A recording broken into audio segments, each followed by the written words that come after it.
Yeah. Yeah.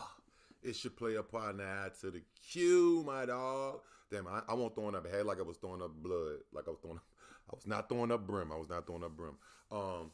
Shout out to the brims though. Shout out to the brims. But yeah, man, we back at it, man. You dig? This time we got House Silento, Mr. Watch me whip, whip, watch me. I don't even remember how to do it. But how he ruined his life. It's a documentary called from, hold on.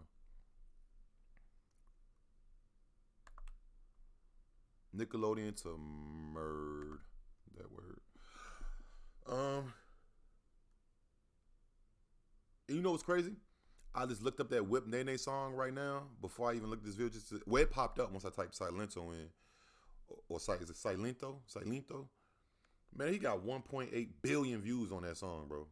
Like, what in the hell? Y'all let me know, man. From the children's song and dance of a generation, topping the charts, TV deals, to facing life in prison. Silento, or Ricky Hawk as his classmates knew the 16-year-old, became famous overnight, seemingly. Specifically after one song, Watch Me Whip and Nene. The track is an infectious dance song that was created so people could enjoy some easy dance moves and have fun. People will be dancing and smiling all around the world for the next 30 years whenever my song gets played. In 2015, the track quickly became viral and appeared on major listening platforms like iTunes, YouTube, Vine, and SoundCloud. Soon after, the track reached number 3 on the Billboard Hot 100 and stayed there for 6 weeks straight. The single for a while was topping iTunes in 15 countries and on the UK's Shazam charts. In fact, Silento got the plaque at a renowned LA Troubadour Club as part of Capitol Records' 3rd annual Capitol Congress event. Moreover, Silento was nominated for the Choice R&B Hip Hop Song category at the Teen Choice Awards, and he made a few appearances on different live TV shows like Good Morning America and Live with Kelly. It wasn't just the dance moves that brought Silento the fame and popularity though. A lot of the thanks goes to the entertainment brand Dance On and the music distribution company TuneCore, which are responsible for the initial buzz around Watch Me. Before the song appeared on Dance On's radars, it reached success on Instagram and Vine, when Camille Moussard, who was head of video at TuneCore, spotted it and brought it to Dance On's attention. It was kind of like putting two ingredients together. One was the dance and the influencers of the dance network, and the other one was a song that everybody was eager to listen to, but they just didn't know about it yet. To create the hit, knowing the moves of the 21st century weren't enough, Silento worked with Bolo the producer. He reached out to him on Instagram, and he spent a couple of weeks making his case to him, as the latter had some reservations about creating the song, but in the end he agreed. For like 2 months, he kept trying to tell me, hey, I got this song. It's going to be a hit record. And I thought it was the craziest idea. For a hit record, it has to be the perfect song, perfect beat, perfect timing, perfect everything. Plus, having the dance come from Atlanta, which is a very young, dance-oriented city, there were a lot of groups dancing to it online, and it spawned so many videos on these apps. Moreover, the song gave a push to other artists such as Ayo and Teo to release their songs with a similar vibe. If you want your taxes done right, just like put that dude in position. But see, that's why like all them people that do dances on TikTok, like the artists that dance and not only just rap, they blow up, bro. Because it's like the kids love to dance. You got dance groups. It's gonna spread. It's gonna spread by the song, and it's gonna spread by content creators who dance and whatever they do to it. You know what I mean? It's actually pretty brilliant.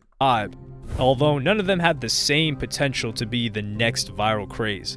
Watch Me was said to have grown on people because of the power of online video platforms, specifically hashtags, Vine, and Instagram video.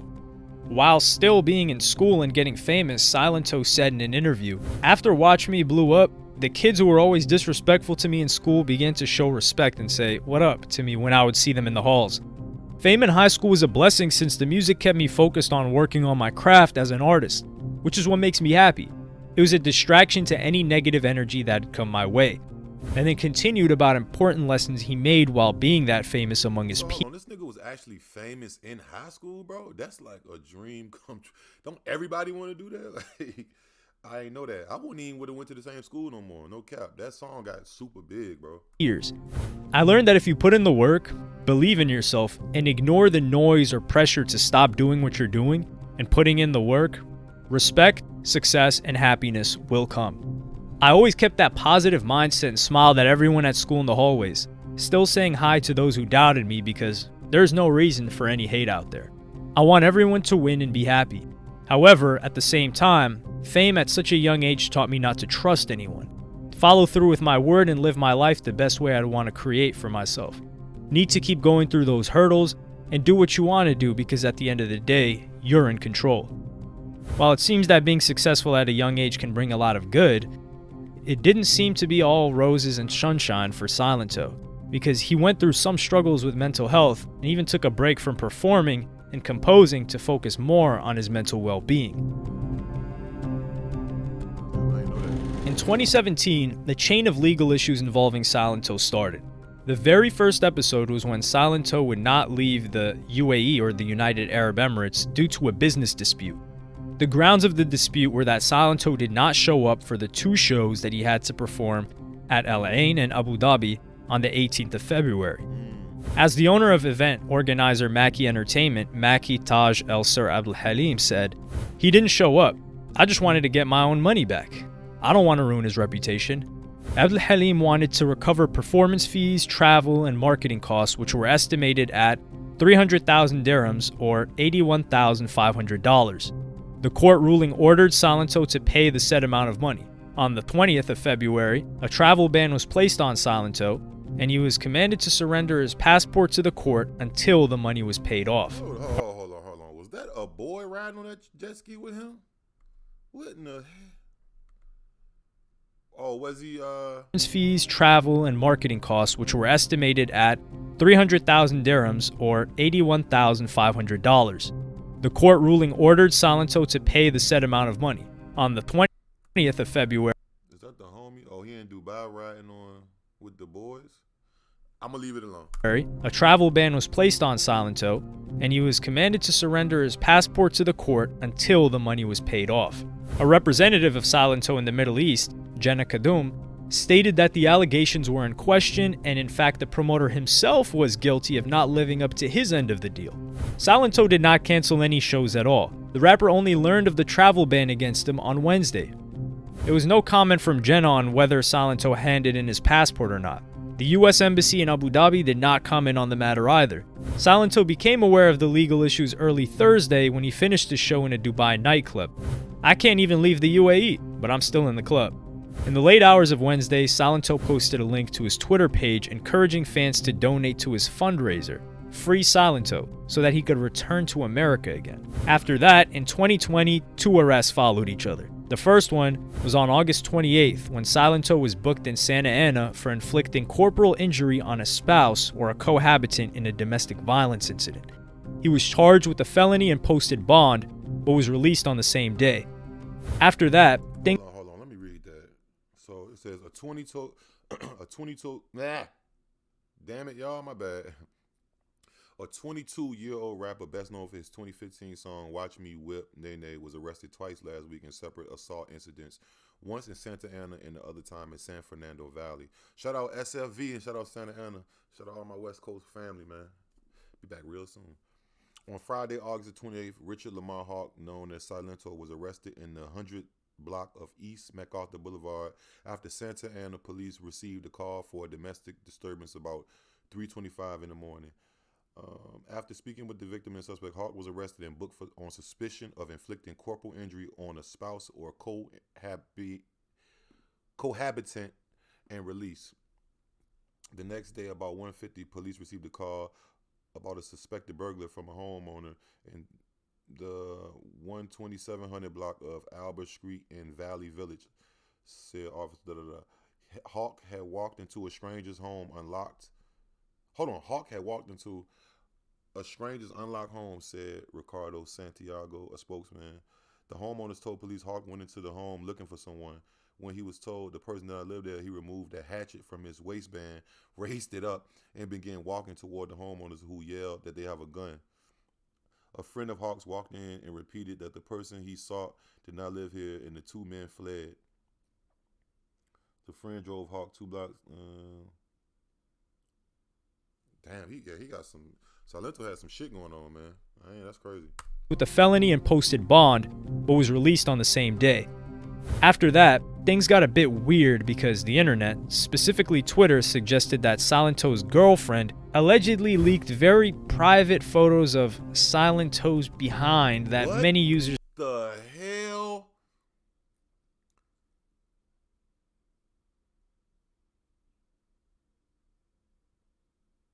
Is this nigga, did he put himself in the chicken wing? Is that, what the Alright, okay, alright, okay. Alright. because the internet, specifically Twitter, suggested that Silento's girlfriend allegedly leaked very private photos of Silento's behind that many users found disturbing. Supposedly, after that incident, the very next day, Silento was wandering the streets wielding a hatchet, and he walked into a random home looking for his girlfriend. Homeowners with their children were present the moment Silento walked in and were terrified.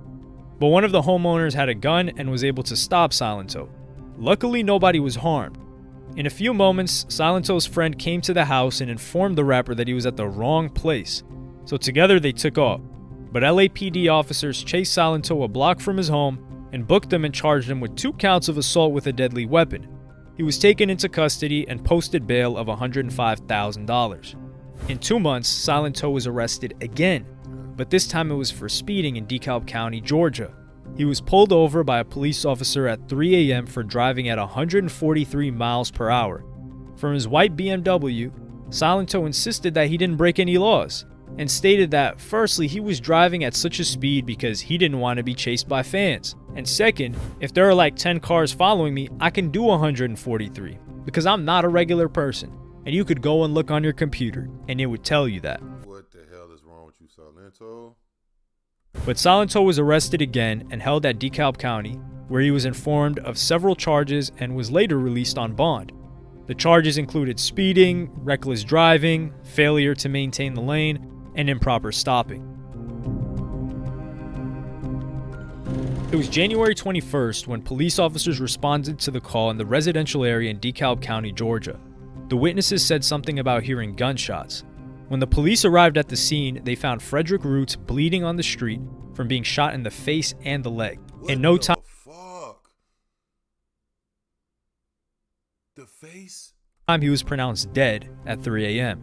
Detectives who arrived at the scene gathered security videos from the homes in the neighborhood, which showed several cars that were quickly driving away from the crime scene. Also, those videos captured at least 1 gunshot. Near the body, detectives found 8 bullet casings. At that moment, it wasn't clear who was the main suspect and what was the motive of the crime. But soon after, police determined that Silento was a suspect and probably committed the crime. It remained unclear how police found out that it was Silento. On the police department's Twitter page appeared an announcement. On January 21st, the DeKalb County Police Department investigated Rook's death after he was found shot on Deep Shoals Circle. Hawk is in DeKalb County Jail, charged with murder. After Silento was arrested, his publicist, Chanel Hudson, published the following statement on his Instagram page. "Please send my client Silento some positive vibration. Over the past several years, Ricky has been suffering immensely from a series of mental health illnesses. We will continue in his efforts of treatment, but we ask in the meantime that the public uplift him and his family in immediate prayer and positive energy. Ricky's a beautiful soul, and we hope that the same people who came up whipping and nay-naying with him continue to support him and be lifted in prayer. God bless." In the post description, she expressed her hopes that this situation would pass, as well as all previous ones. Chanel Hudson asserted that she had a very close relationship with her client, Ricky. She said that she was well aware of his mental health issues, specifically his struggles with anxiety and depression. But to her dissatisfaction, Silento was not consistent about getting better and resolving those problems. Chanel said that she believed that the case against her client was based on some shaky evidence, and she stated that the justice system would decide Silento's fate. No matter what his charges are, he's a human being, and it doesn't cost anything to pray for him and his family or send him positive vibrations. I hope people continue to have a little empathy. Hudson added at the time, former legal guardians and Ricky's attorney were assembling his criminal defense team, and the lawyer was constantly in touch with Silento. What the damn Silento right now.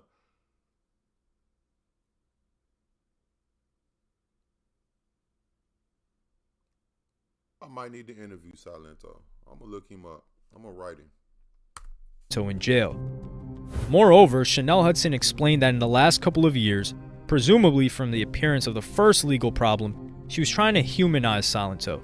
She said that in May of 2019, she booked him on the daytime talk show The Doctors, where Silento got the chance to talk extensively about having mental issues. That wasn't a situation where he just showed up and sat down for 30 minutes. He did a psychological evaluation ahead of time. It was a 4 or 5 day process. While being on the show, Silento explained that he was already born with marijuana, cocaine, and heroin in his system. He mentioned his struggles with anxiety and depression and said that it was highly likely that he was prescribed ADHD medication by mistake. I don't know if these demons will ever go away. Chanel also pointed out the fact that Ricky was suffering from depression wasn't based on him being a failure. Quite the opposite, Silento was traveling around the globe, frequently performing, and making constant appearances on various children's television shows and programs. But when the pandemic took over, Silento broke to pieces and allegedly attempted suicide at the beginning of 2020. But unfortunately, nobody was really paying too much attention to what was happening to him. And after that suicide attempt, Silento showed some signs of destructive behavior and was arrested 3 times, each one getting more attention than the last. Despite that, bond on the current case was denied. Chanel Hudson stated that she planned to continue supporting Ricky because he supported her as well when she needed that. I will not turn my back on him. I bet in some way, shape, or form, he's writing about his experience. On February 1st, Silento was charged with malice murder and felony murder. In a few Malice is like, he did that shit gruesome, like malice, maliciously. Like that face shot shit, man, that's crazy, bro. I really want to know what he got to say about that shit, bro. On February 1st, Silento was charged with malice murder and felony murder. TK, that ain't no damn. I'm about to say that damn TK. In a few months, Silento was booked into an Illinois jail on 1 count of murder. At the court hearing on June 9th, the judge looked over his mental health history and stated that he was a danger to society.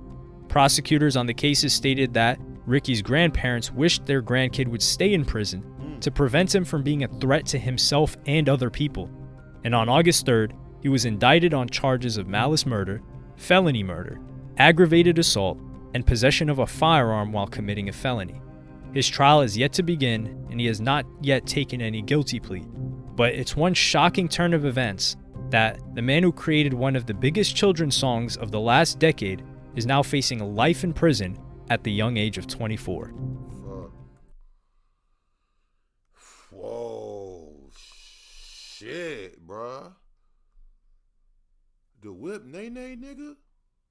I mean, hey, you can't judge a book by its cover, bro. That's unfortunate, bro. Like, yeah, he gotta have there gotta be mental health problems. Cause he doing like, yeah, it's something going on there. Damn. He made such happy music type, you know? Don't ever judge a book by its cover, man. Y'all let me know what y'all think, man. Like, comment, subscribe. From the whipping and Nene to prison and JPay. Gone.